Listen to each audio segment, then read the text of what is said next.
इमरान खान ने स्पीकर की कौमी असेंबली वापसी की पेशकश को मुस्तरद कर दिया है। चेयरमैन तहरीक इंसाफ ने कहा कि चोरों का टोला नाकाम हो चुका, ऐवान की कोई हैसियत नहीं रही। मजीद जानते हैं डॉन न्यूज के नुमाइंदे अब्दुल्ला मोमन से। अब्दुल्ला, बताइएगा, इस हवाले से हम आपको अपडेट भी करेंगे। अब्दुल्ला हमारे साथ मौजूद होंगे। इस वक्त आपको बताते चलें कि इमरान खान ने स्पीकर कौमी असेंबली की जानिब से जो पेशकश की गई है मफाहमत की, उसको मुस्तरद कर दिया है। चेयरमैन तहरीक इंसाफ ने कहा कि चोरों का टोला नाकाम हो चुका है, ऐवान की कोई हैसियत नहीं है। इमरान खान की जानिब से स्पीकर कौमी असेंबली की जानिब से जो पेशकश की गई है उसको मुस्तरद कर दिया है। अब्दुल्ला, बताइएगा, इस वक्त इमरान खान के जानिब से क्या मौक़िफ़ सामने आया है?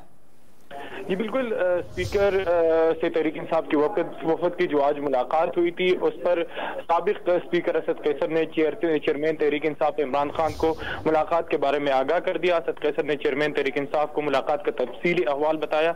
चेयरमैन तहरीक इंसाफ ने स्पीकर की कौमी असेंबली वापसी की पेशकश मुस्तरद कर दी। इमरान खान ने, हमारे ज़राए का कहना है कि इमरान खान ने बताया कि चोरों का टोला नाकाम हो चुका है, ऐवान की कोई हैसियत नहीं है।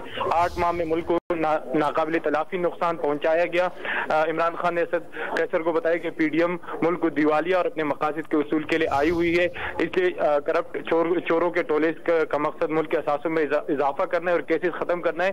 स्पीकर की जानिब से जो तजवीज़ दी गई है कि कौमी असेंबली में वापस आकर जमहूरी अमल का हिस्सा बने, वो इमरान खान ने मुस्तरद कर दीजिए। ठीक है, स्पीकर की जानिब से पेशकश को इमरान खान की जानिब से मुस्तरद कर दिया गया है। अब्दुल्ला मोहम्मद, आपने अपडेट किया, आपका बहुत शुक्रिया।